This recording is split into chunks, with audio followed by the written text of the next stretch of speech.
Contacto. Muchas gracias. Siempre es un gusto participar de este programa. Un saludo a toda la audiencia y efectivamente estoy presto a atender las preguntas que se plantean respecto al caso de Betsy Chávez. Bien, hablemos de México. ¿Debió comunicar la encargada de negocios de México, en primer lugar, apenas ingresara la señora Betsy Chávez y no cuando ya se cursara el documento del gobierno mexicano pidiendo el salvoconducto correspondiente e informando que estaba en condición de asilada? Bueno, más allá de los legalismos y formalidades, creo que la decisión tomada por la encargada de negocios en cumplimiento y acatamiento de la orden presidencial, se supone la señora Claudia Sheinbaum, ha sido, digamos, sorprender al gobierno peruano. Es verdad, hay que hacer las cosas consiguiendo ciertas pautas, hay que tomarse ciertos tiempos, y acá se ha utilizado mucho el factor sorpresa porque los acontecimientos se presume que han ocurrido el ingreso de la señora Betsy Chávez a la residencia o a la sede de la Embajada de México ha ocurrido el día domingo. Un día tranquilo, un día con poca gente en las calles de la zona de Basadre, donde está la Embajada de México en San Isidro, y ha tomado por sorpresa al gobierno peruano el día lunes. De alguna forma lo que han querido es abreviar los plazos, tomar por sorpresa al gobierno peruano y ganar la iniciativa. Y creo que no se esperaba del gobierno de México una decisión política tan pronta, rápida, de parte del Ejecutivo del Perú, expresada a través de la Cancillería respecto al rompimiento de relaciones diplomáticas, ¿no? Ahora, el presidente quería anunciado que este viernes va a dar a conocer su decisión. ¿Puede el Sí. gobierno peruano abstenerse de otorgar el salvoconducto y estaría dentro de su gama de posibilidades, dentro de lo que marca el derecho internacional? ¿Y qué ocurriría en ese caso porque ya no tiene representantes diplomáticos México aquí? Bueno, lo que puede ocurrir, a muchos se dice que la Convención Americana garantiza el derecho a asilo, y es verdad, garantiza el derecho a asilo, y el precedente que tuvo la Convención Americana del año 54, de Montevideo, 1954, fue el sonado caso que marcó la política latinoamericana del asilo otorgado por el gobierno de Colombia a Víctor Raúl Aguilar Torre, que en esos años, enero de 1949 hasta abril de 1954, Ayer La Torre no tuvo salvoconducto, el gobierno de Odría no le otorgó salvoconducto, y cuando sale de la residencia de la Embajada de Colombia, que aún continúa en la avenida Arequipa, en San Isidro, sale en condición de eh, exiliado, deportado a México y sin contar con la nacionalidad peruana. Era una patria y además un exiliado que fue recibido con mucho afecto por el gobierno de México y por la comunidad política mexicana. Ese caso simbólico, precedente latinoamericano, marcó los debates en Montevideo para llegar a ese acuerdo sobre la Convención Americana, que luego muchos estados se fueron sumando, firmaron la adhesión, y se supone que es el marco normativo de carácter general a nivel hemisférico. Sin embargo, ante la pregunta que usted plantea, el gobierno peruano no puede impugnar el asilo otorgado, pero sí podría negar, en mi concepto, no podría negar en mi concepto el conceder el salvoconducto. Ergo, ¿qué pasaría con la señora Betsy Chávez? No podría abandonar el país, tendría que permanecer, digamos, en la residencia de la Embajada de México, y es cierto, es un hecho extraordinario, sin embajador, sin además encargado de negocios, porque le han dado plazo perentorio para que abandone el país, y se crearía una figura, no digo atípica, pero sí poco frecuente en el derecho internacional. Ahora, el Perú no está sometido ni tiene por qué cumplir con entregar el salvoconducto, porque en el caso de la señora Bexil Chávez hay que decir algo muy concreto. Ella está en juicio oral. El juicio oral no se suspendió. Ella ha sido, se le ha dado una libertad, ¿no? Dentro del marco de la legalidad, más allá de las observaciones que se pueden hacer, pero el juicio oral no ha concluido. El proceso está abierto. Y la Convención Americana es muy taxativa respecto a esos casos. No pueden ser personas imputadas de delitos comunes, no pueden suspenderse procesos ya abiertos o juicios en trámite. Por lo tanto, yo espero que el día viernes el presidente Gerí esté bien aconsejado y tome una decisión conforme al derecho internacional y poniendo en alto la soberanía del Estado peruano, ¿no? Ahora, se supone que al no haber relaciones con México, más o menos lo que ocurrió con Perú y Venezuela, México va a tener que buscar un gobierno amigo, igual como Perú va a tener que buscar un gobierno amigo en México que se haga cargo de sus temas, digamos, de los temas de los ciudadanos de cada uno de ambos países. En ese caso, vamos a suponer que coge México acá el país X. Ese país X va a responder por la seguridad de la señora Betsy Chávez o tendría que, si no se otorga el salvoconducto, entregarla al gobierno peruano. No, el caso de si no se otorga el salvoconducto no se puede poner, digamos, no se va a entregar, eso no significa entregar eh, Uh -huh. a la señora Betsy Chávez a la justicia peruana o las autoridades peruanas. Esa figura no existe. Habría un tercer país, es verdad, pero quiero aclarar que las relaciones consulares que atañen a los estados en materia de derechos de las personas no se han suspendido ni se van a suspender, porque siempre hay una situación de ciudadanos mexicanos o peruanos que van a tener que responder y ejercer sus derechos conforme a la Constitución y la legalidad. Ahora, eh, México está actuando políticamente y México está actuando con un claro propósito de politizar un asunto que no hay que olvidar que en el año 22, cuando Pedro Castillo no logra su objetivo con el apoyo de Betsy Chávez, Aníbal Torres y otros ministros de Estado, no logra su objetivo de consumar el golpe del 7 de diciembre de esa fecha, el gobierno de México estuvo presto de inmediato, ¿no? De inmediato para recibir en la residencia o la embajada de México a Pedro Castillo, a su esposa y a sus hijos, y si esa diligencia o ese tránsito se frustró, fue porque la fiscalía ordenó la detención inmediata del golpista Pedro Castillo, y todos recordamos las imágenes de la avenida Garcilaso La Vega cuando el carro presidencial o digamos, la seguridad presidencial tuvo que someterse a la orden superior de parar, detenerse y dar la vuelta hacia la prefectura donde se cumplió con las diligencias conforme a la legalidad y se privó de libertad a Pedro Castillo. Esas imágenes que han dado la vuelta al mundo no pueden olvidarse, porque se trata de un golpe no consumado, pero que sí hubo voluntad política de que se cumpla esa maniobra golpista. Y México, recuerdo mucho, el presidente López Obrador, ese mismo día y al día siguiente, reclamó por la libertad de Pedro Castillo. El gobierno peruano no impidió que la señora esposa del presidente Castillo o el expresidente Castillo y sus hijos puedan abandonar el país, y una politización del tema, porque el embajador Monroy, recuerdo, un joven embajador de carácter político que representaba al gobierno de López Obrador en Perú, hizo declaraciones no apropiadas para un embajador que debe guardar, digamos, la compostura o el respeto y no vertir opiniones de carácter político que puedan afectar las relaciones entre dos estados. Entonces, ha habido un cambio de gobierno, pero la señora Claudia Sheinbaum es de la misma línea política morena de López Obrador. Más aún yo diría que la señora cumple instrucciones o se siente obligada a seguir la pauta política que le señala López Obrador, que podría yo decir, sin exagerar, que es el presidente de México en la sombra, ¿no? Ahora, la señora Claudia Sheinbaum dijo el día de ayer, y lo hemos visto todo, lo hemos podido ver a través de las redes, que no sabía, no había sido informada todavía oficialmente de la ruptura de relaciones y no sabía si éste establecía la posibilidad de la ruptura consular. Eso quiere decir que acá ya conocemos que no hay ruptura consular y no se ha oficiado esto al gobierno mexicano.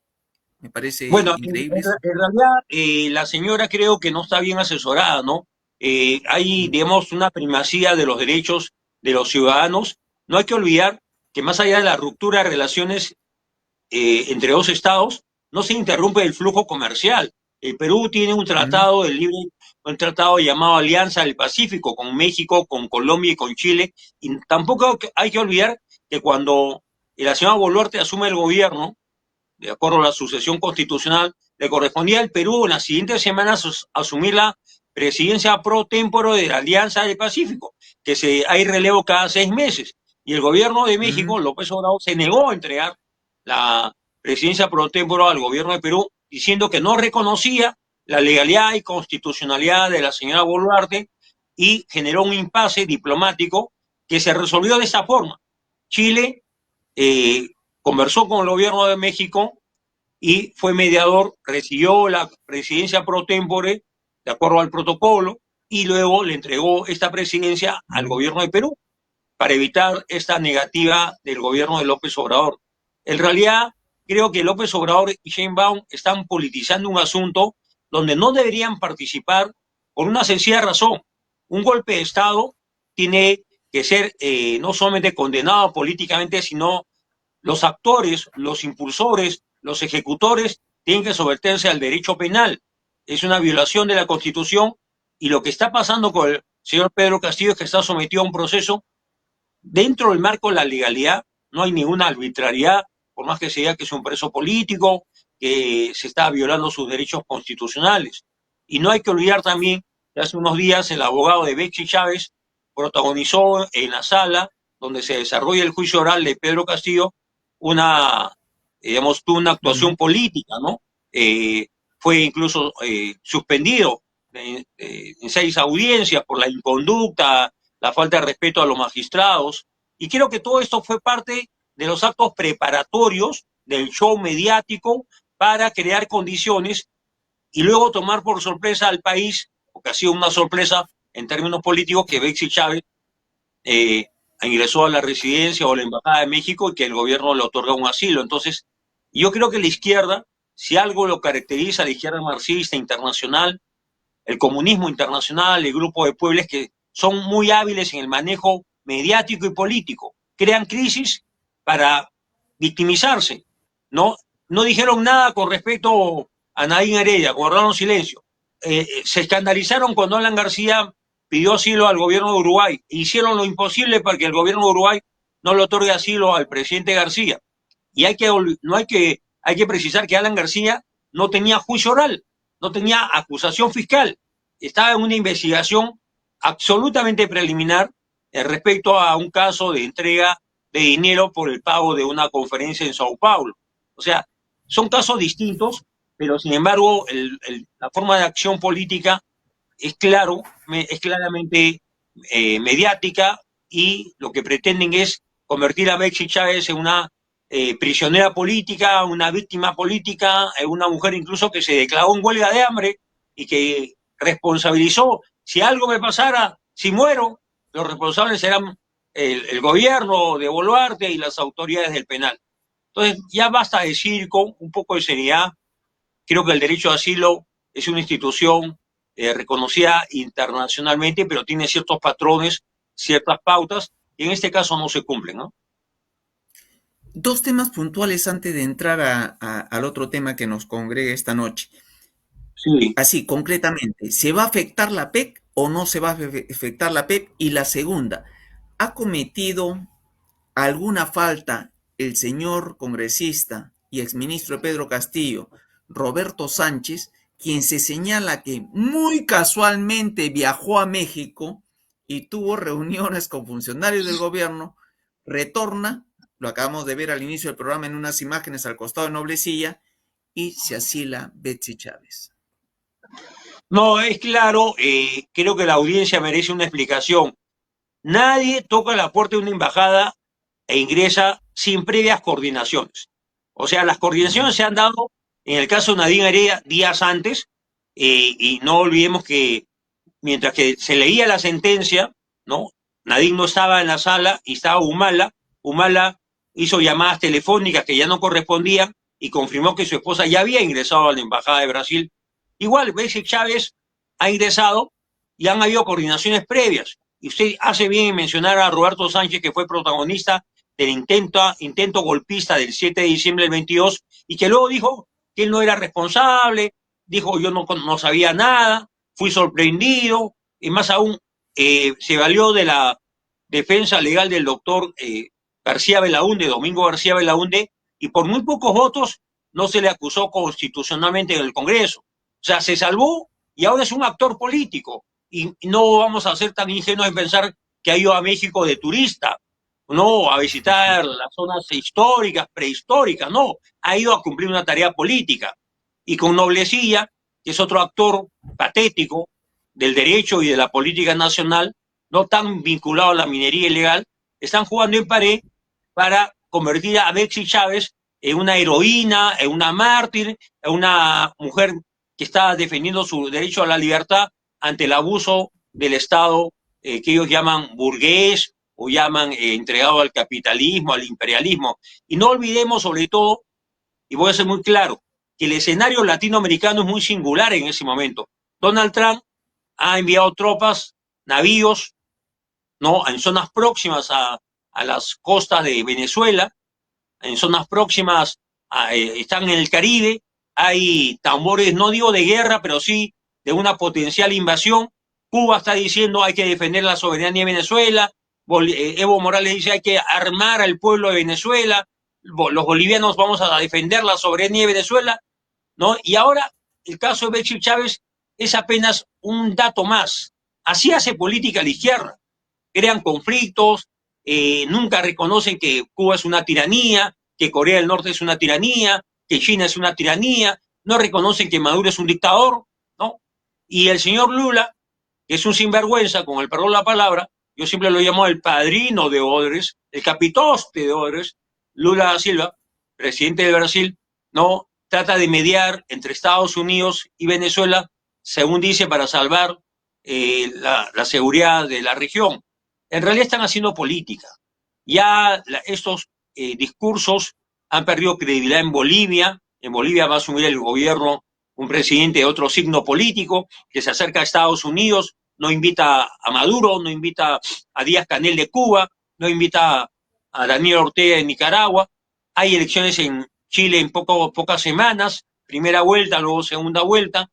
Entonces, yo creo que la izquierda va a hacer de esto una causa política y el derecho internacional y el asilo no tiene por qué ser manoseado. El derecho internacional debe responder a la protección de la vida y la libertad de personas que han sido imputados por delitos políticos, no por delitos comunes, que están perseguidos Bien. por ser de una línea política y no por haber cometido delitos comunes, ¿no? Doctor Torres, usted es un reconocido analista internacional, un analista político reconocido en el país, y nos ha sorprendido, bueno, a mí particularmente, con su candidatura presidencial en las internas del APRA. ¿Qué lo Sí. ha animado a participar activamente en política? Bueno, de ser un protagonista en política, es un protagonista con los análisis, pero ¿qué lo ha hecho convertirse ahora en protagonista real del tema político? ¿Y cuál es su diferencia con las otras 14 candidaturas que han surgido al interior del APRA? Bueno, yo milito en el APRA desde que ingresé a la universidad. Tengo una larga militancia ininterrumpida que ha respondido a una convicción. Yo conocí a Ayala Torre en la etapa final de su vida. Me hice aprista porque leí las obras fundamentales de Ayala Torre y me convencí que era el camino del pan con libertad. Siempre fui muy crítico del comunismo de mi etapa universitaria. Debatía con los comunistas de esos años, trotskistas, maoístas, leninistas, moscovitas, y luego me he mantenido firme en mi posición. Es verdad, como me especialicé en Derecho Internacional Económico, en Ciencia Política, y he publicado muchas columnas, dado conferencias, poco a poco me he ido ganando, o me gané un espacio en los medios que cada vez son más plurales, ¿no? Medios digitales o medios de cable o tradicionales, y he publicado decenas de columnas y he sido siempre muy claro en mis posiciones. Sin embargo, mi militancia nunca la he interrumpido, pero tampoco he querido politizar o partidarizar mis opiniones. Por eso pueden algunos decir, no sabíamos que el doctor Torres Iriarte era aprista, pero mi militancia nunca se interrumpió.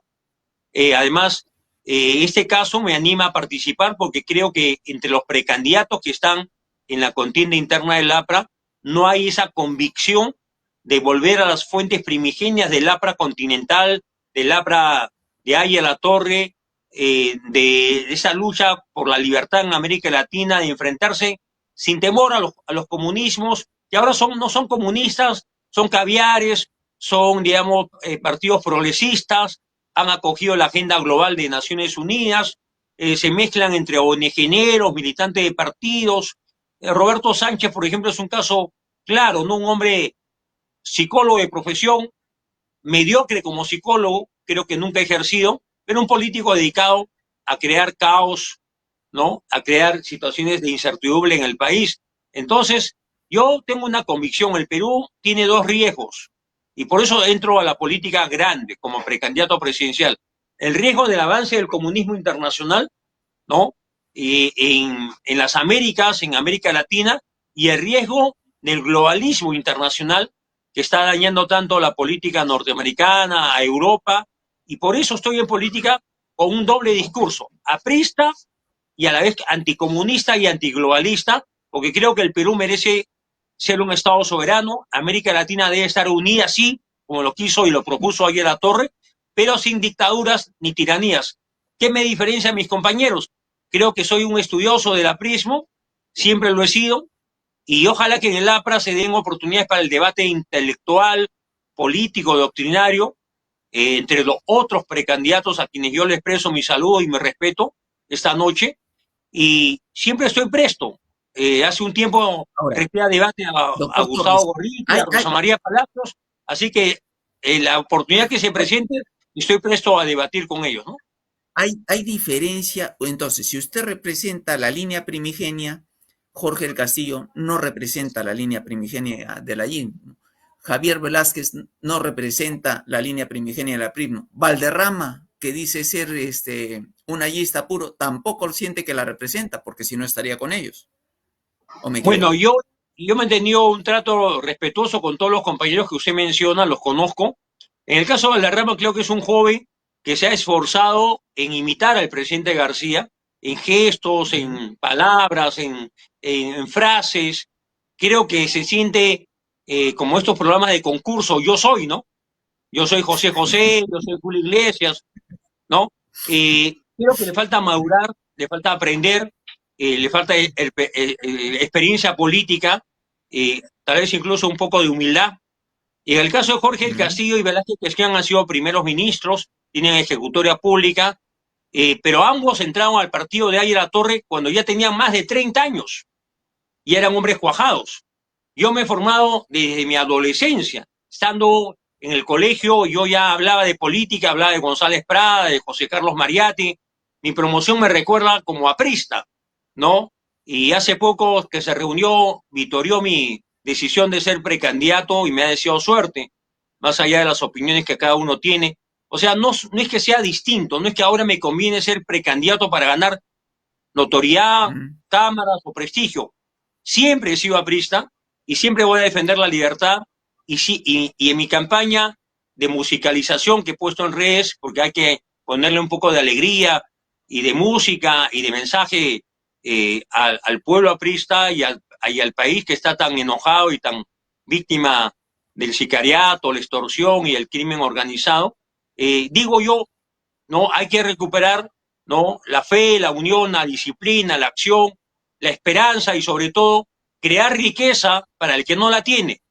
Hay un discurso diametralmente opuesto. Pedro Castillo dijo más de una vez, no más pobres en un país rico, como si la pobreza se resuelve por decreto supremo, por ley de la República.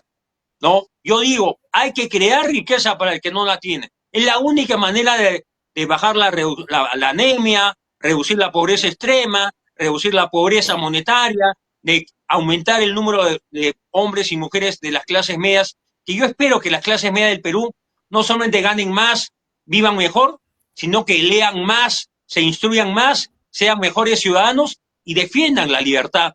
Por eso pido a mis compañeros que salgan a votar el 30 de noviembre, como espero que el Perú en abril, más allá de sus decisiones personales por quién van a votar, salgan a votar, porque ha sido penoso en la última elección que justamente los sectores de clase media que tenían el deber de salir a votar, prefirieron irse a la playa, quedarse viendo alguna película dominical y no concurrieron a las urnas.